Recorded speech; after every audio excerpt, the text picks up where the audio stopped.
in collaborazione con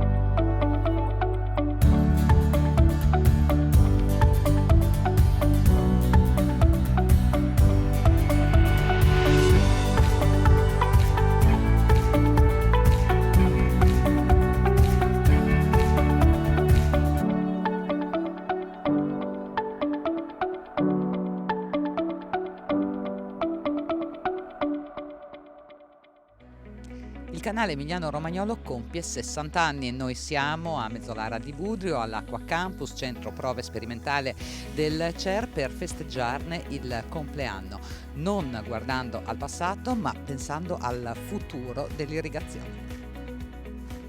In questa puntata un approfondimento sulla campagna di raccolta delle mele direttamente da uno dei principali areali di riferimento, il Trentino. Cristoforo Colombo lo portò in Spagna dopo la scoperta dell'America, da allora si è diffuso in tutta Europa. Stiamo parlando del peperoncino, un ortaggio coltivato in tutto il mondo. Bene, oggi parliamo di un peperoncino però prodotto in Romagna ed è questa la puntata di A Cielo Aperto. E poi dal Trentino scopriremo la ricetta del vero strudel artigianale, ma niente paura, a prepararlo non sarò io ma l'esperta signora Daniela. Innovazione e ricerca in agricoltura sono fondamentali oggi a maggior ragione con l'avvento dei cambiamenti climatici. Proprio per questo noi siamo qui a Mezzolara di Budrio, all'Aqua Campus, che ospita due eventi importanti. Nova Agricoltura in collaborazione con Edagricole, che si focalizza sull'irrigazione ad aspersione, ma ancora di più celebra i 60 anni del canale Emiliano Romagnolo. Paolo Mannini, direttore generale del CER, allora una storia lunga che sulla ricerca ha puntato in tempi non sospetti e che adesso prosegue su questa strada guardando al futuro. Sì, il canale Emiliano Romagnolo in realtà come opere ha circa 80 anni, ma con la prima costruzione, con la prima pietra, i nostri amministratori già vollero allora di iniziare un'attività di ricerca e di sperimentazione che insieme all'acqua potesse dare agli agricoltori anche la maniera per usarli in maniera corretta e efficace, dunque con una visione molto moderna e soprattutto molto attuale alla luce dei cambiamenti climatici. Perciò oggi festeggiamo il nostro 60° anno della ricerca sul risparmio idrico, che ci vede insomma abbastanza come gruppo di eccellenza in Italia su questa materia. Abbiamo moltissimi esperimenti, moltissima tecnologia in sviluppo e di conseguenza riusciamo oggi, con tutti i risultati che abbiamo acquisito in questi anni, di usarli anche per il futuro. Diamo informazioni agli agricoltori sul momento preciso di interventi irriguo e sul volume d'acquata cultura per cultura, con messaggini sui cellulari. Questo lo facciamo in Emilia Romagna, dove ovviamente abbiamo iniziato, e oggi con l'Associazione Nazionale delle Bonifiche anche nel resto d'Italia. Oggi abbiamo una giornata che è tecnologica sotto un certo punto di vista, ne abbiamo fatte altre sull'irrigazione a goccia, oggi insieme al gruppo Edagricole sull'irrigazione per aspersione. Anche sull'irrigazione per aspersione ci sono stati degli miglioramenti tecnologici notevoli che permettono a questo tipo di impianti irriguo, almeno sulle culture estensive, culture di pieno campo, di usare l'acqua in maniera molto corretta, efficace, precisa e di conseguenza alla luce di quello che sta succedendo, in linea con quello che bisogna oggi fare, risparmiare acqua. E se tutti i progetti innovativi a partire da IRI, Net Irriframe sono partiti dall'Emilia Romagna grazie all'attività del CER e di Aqua Campus, poi si sono allargati a livello nazionale con una collaborazione importante con l'Associazione Nazionale delle Bonifiche. Presidente Vincenzi, un primo passo, i risultati quali sono? Sì, è proprio grazie al canale Emiliano Romagnolo che abbiamo voluto portare la sperimentazione e la ricerca che è servita a efficientare aumentare nel tempo e negli anni quello che è l'utilizzo dell'acqua. Efficienza sfocia in sostenibilità. La parola sostenibilità è una delle parole importanti e chiave anche nelle politiche di gestione dei cambiamenti climatici, in particolare pensiamo alla prossima programmazione comunitaria, in particolare nella politica agricola comune, dove il ruolo dell'acqua dovrà avere un ruolo centrale, ma è certo che l'efficienza e l'utilizzo razionale della risorsa sarà uno dei temi principali che sarà al centro della politica agricola. Per questo stiamo continuando ad investire su questi progetti di innovazione grazie al canale Emiliano Romagnolo, con una stretta collaborazione all'interno appunto di AMBI come associazione nazionale, perché la vogliamo portare questa esperienza a livello nazionale a tutti i consorzi di bonifica. Il progetto Acqua Campus, un progetto importantissimo per la comunicazione, la divulgazione di quelle che sono la ricerca, l'innovazione in agricoltura, che ha avuto una liaison importantissima, un avvio nell'ultima edizione di Macfrut, e immagino che anche per il prossimo anno si facciano delle cose assieme. Certo, noi ripeteremo questa esperienza, che è un'esperienza bellissima, sono già 2 anni che la facciamo e il prossimo anno ripeteremo la terza edizione, perché veramente devo dire non solo fra gli stakeholder e i produttori italiani, ma a livello internazionale ha suscitato un grande interesse, perché oggi il tema dell'acqua è un tema importantissimo in tutto il mondo. Stiamo festeggiando i 60 anni del canale Emiliano Romagnolo, un'opera fondamentale, ma non solamente un'opera idraulica, anche un concetto, una filosofia di quanto sia importante la ricerca e la gestione dell'acqua.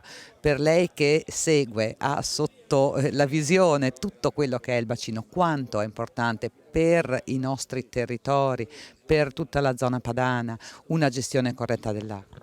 Diventa fondamentale, infatti deriviamo nel bacino padano circa 20 miliardi di acqua dal fiume Po, quindi un numero elevatissimo. Naturalmente nella pianificazione la conoscenza del dato diventa fondamentale, e soprattutto l'acqua deve esserci sia per i territori di monte sia per i territori di valle. Qui ci troviamo in un territorio di valle, quindi molto fragile e molto delicato, per 2 motivi: perché la risorsa sta diminuendo e quindi dobbiamo armonizzare i conflitti che possono nascere tra monte e valle, e per la qualità del corpo idrico, la qualità dell'acqua. Quindi il ruolo che hanno i consorzi di bonifica, in particolare il canale Emiliano Romagnolo, non è solo quello di essere un vettore che trasporta l'acqua, la solleva da Po e la porta nella zona del Riminese e della Romagna, ma deve essere anche un fitodepuratore naturale, quindi un miglioramento del corpo idrico. Quindi il PIL legato all'attività dell'acqua del Po è un PIL a cui noi teniamo tanto, ma con una visione di habitat e una visione integrata di pianificazione che deve vedere le comunità più resilienti. E qui proprio sul bordo del CER, del canale Emiliano Romagnolo, di cui abbiamo tanto parlato, vediamo all'opera attrezzature che un tempo venivano considerate un po' con la vecchia guardia dell'irrigazione, magari utilizzate per l'irrigazione di soccorso. Oggi in realtà non è più così. Stefano Anconelli del CER: con le nuove tecnologie queste possono diventare una nuova frontiera dell'agricoltura, dell'irrigazione di precisione.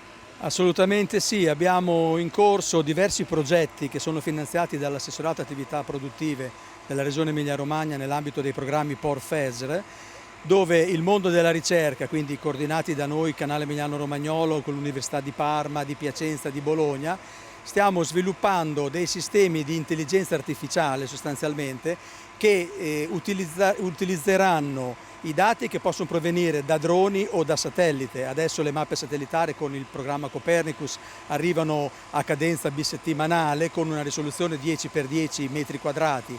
Quindi le informazioni che ci può dare il satellite sulla variabilità degli appezzamenti, sullo stato fenologico delle colture, noi riusciamo a prenderle, metterle dentro al nostro sistema di assistenza tecnica Irriframe e trasferirle nelle centraline delle macchine che poi fanno l'irrigazione. In questo modo riusciamo a sfruttare le conoscenze che ci vengono dai sensori da remoto per fare un'irrigazione puntuale di precisione, sfruttando l'automazione e l'intelligenza delle macchine, quindi velocità di arretramento dei rotoloni, angolo di rotazione degli irrigatori, la possibilità di variare nelle diverse zone del campo per dare la quantità d'acqua alle colture in funzione del loro sviluppo nel corso della stagione. La microirrigazione va meglio sul comparto ortofrutticolo, ma sulle grandi colture estensive non possiamo pensare di riempire il mondo di plastica.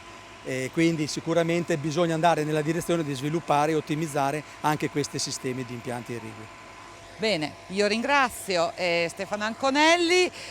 Da qui, da Mezzolara di Budrio, da Acqua Campus è tutto, restituisco la linea.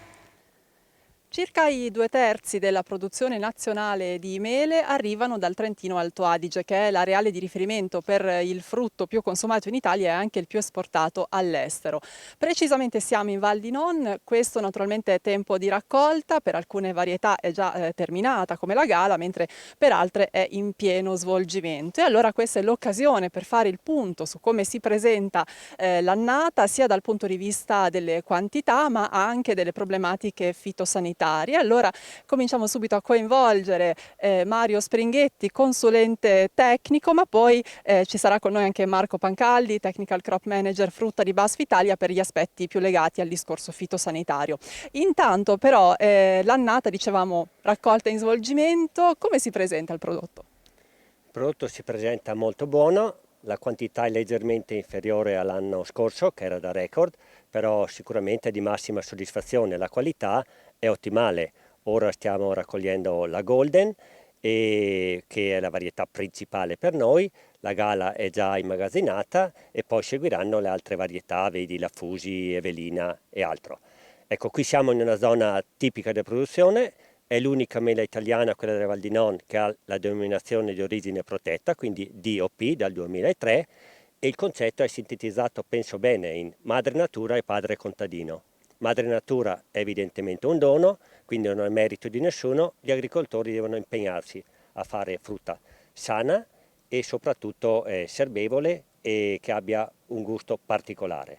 Per celebrare la mela, proprio qui in Valle di Non, il secondo fine settimana di ottobre, e quest'anno precisamente il 12-13 di ottobre a Livo e Rumo, si celebrerà, è organizzata Pomaria, che è una manifestazione tutta a tema mela, quindi ci sarà un connubio di tradizione, cultura, di degustazione per grandi e per bambini, e quindi invito chi può partecipare a Pomaria il 12-13 ottobre a Livo, in Val di Non. Quindi sarà un bel momento per celebrare l'annata e insomma fare festa intorno al prodotto, al frutto più rappresentativo di questo territorio. Tra l'altro quello che vedete laggiù è il lago di Santa Giustina, che rende ancora più suggestivo il paesaggio. Ma perché questo territorio è così vocato alla melicoltura? Perché la natura è stata generosa con noi, in pratica si incrociano diverse situazioni favorevoli, quindi il terreno, che è particolarmente predisposto alla coltivazione del melo, poi ci sono le montagne, che favoriscono l'escursione termica, e quindi in autunno, specie sulla Golden, compare la ormai direi famosa faccetta, che è il sovracolore rosso, quindi dato proprio dall'escursione termica tra il giorno e la notte. E poi non dimentichiamo l'acqua, che è un componente importante. Noi per irrigare le nostre mele adoperiamo la preziosa acqua potabile che viene dalle montagne. La nostra forza proprio qua di frutticoltori, che sono tutte aziende veramente minuscole, siamo circa 4.000 aziende, che però da una debolezza sono riuscite a far diventare una forza, cioè lavorando assieme, quindi dall'organizzarsi sulla potatura, concimazione e anche nella difesa fitosanitaria, ma fino al passaggio finale, che è la raccolta, conservazione e commercializzazione delle mele. Quindi le nostre mele sono coltivate da molti frutticoltori ma venduti sotto un unico marchio. Marco Pancaldi, dal punto di vista fitosanitario, come si è presentata l'annata? Direi che l'annata è stata piuttosto positiva, in particolare sul fronte delle malattie fungine. Le malattie fungine più importanti sono sempre la ticchiolatura e l'oidio. Queste annate hanno segnato un forte incremento dell'oidio, ma le linee di difesa hanno tenuto piuttosto bene. Sul fronte degli insetti, i classici insetti che tutti conosciamo, Carpocapsa in particolare molto bene, direi che come ben sappiamo l'unica nota è legata alla cimice asiatica.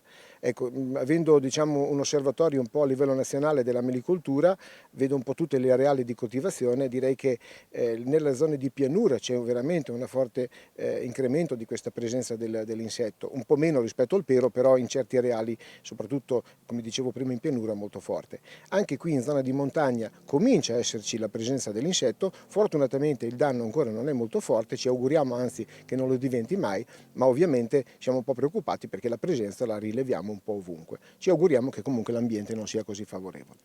Allora, io vi ringrazio per questo approfondimento sulla campagna del melo. Noi per il momento ci fermiamo qui da Revò, provincia di Trento. Adesso linea alla pubblicità, però sul finire di puntata torneremo in questo territorio, perché la mela naturalmente è protagonista anche della cultura gastronomica di queste zone, e se pensiamo a un dolce pensiamo subito allo strudel, ma adesso andremo più tardi anche a scoprire come realizzare il vero strudel artigianale trentino.